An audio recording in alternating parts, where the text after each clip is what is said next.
सिंधु जल समझौते को लेकर एक नई अपडेट सामने आई है। भारत पाकिस्तान के बीच हुए सिंधु जल समझौते में वर्ल्ड बैंक द्वारा गठित न्यूट्रल पैनल कमेटी ने भारत का समर्थन किया है। आपको बता दें कि पाकिस्तान ने न्यूट्रल पैनल कमेटी को बाईपास करते हुए डायरेक्ट कोर्ट ऑफ आर्बिट्रेशन में जाने का फैसला किया। आखिर समझने की कोशिश करते हैं यहाँ पूरा मामला है क्या। दोनों पक्षों में विवादों की समीक्षा करते हुए न्यूट्रल एक्सपर्ट ने भारत के रुख का समर्थन किया है। भारतीय विदेश मंत्रालय ने कहा, भारत सिंधु जल संधि 1960 के अनुबंध F के पैराग्राफ 7 के तहत न्यूट्रल विशेषज्ञ द्वारा दिए गए निर्णय का स्वागत करता है। यह निर्णय भारत के रुख को बरकरार रखता है और पुष्टि करता है कि सभी 7 सवाल जो किशन गंगा और रतले जल विद्युत परियोजनाओं के संबंध में न्यूट्रल विशेषज्ञों को भेजे गए थे, सभी 7 प्रश्न संधि के तहत उनकी क्षमता के अंतर्गत आते हैं।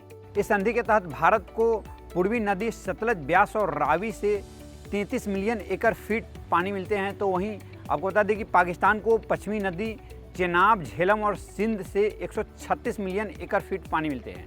कहीं ना कहीं अगर इसको आंकड़ों में और आसान भाषा में समझें तो 80% पानी पाकिस्तान को जाते हैं इस संधि के समझौते के तहत, वहीं 20% पानी भारत को मिलते हैं। भारत दरअसल 2 जल विद्युत परियोजनाओं का निर्माण कर रहा है। इसमें झेलम की सहायक नदी किशन गंगा नदी पर किशन गंगा जल विद्युत परियोजना और चिनाब नदी पर रतले जल विद्युत परियोजना शामिल है। हालांकि पाकिस्तान ने इन दोनों परियोजनाओं के निर्माण पर आपत्ति जताई है।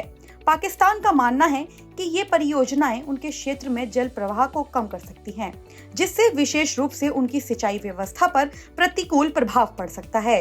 2015 में पाकिस्तान ने भारत की किशनगंगा और रतले हाइड्रो इलेक्ट्रिक परियोजना पर अपनी तकनीकी आपत्तियों की जांच के लिए एक न्यूट्रल एक्सपर्ट की नियुक्ति का अनुरोध किया था, लेकिन 1 साल बाद ही उसने अपील वापस ले ली।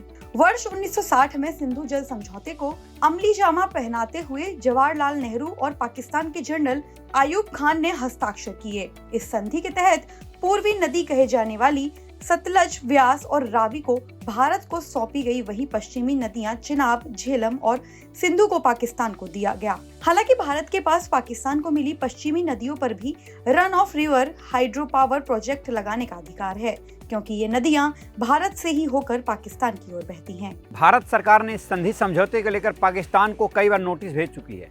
आपको बता दें कि जनवरी 2023 में भारत सरकार ने पाकिस्तान को नोटिस भेजा था और कहा था कि इस संधि को रिव्यू करने की ज़रूरत है, समीक्षा करने की ज़रूरत है। उसके बाद पिछले साल अगस्त 2024 में भी पाकिस्तान को एक नोटिस भेजा गया था, लेकिन पाकिस्तान ने इसे अनदेखा किया।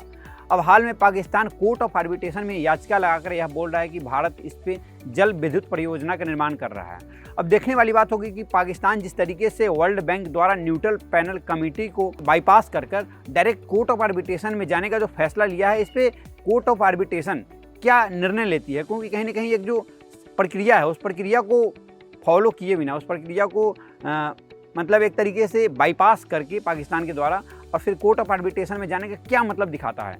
अब देखने वाली बात होगी कि कोर्ट ऑफ आर्बिट्रेशन इस पर क्या फैसला लेते हैं। ऐसे ही खबरों से अपडेट रहने के लिए बोले भारत चैनल को सब्सक्राइब करें और वीडियो अच्छा लगे तो लाइक और शेयर जरूर करें।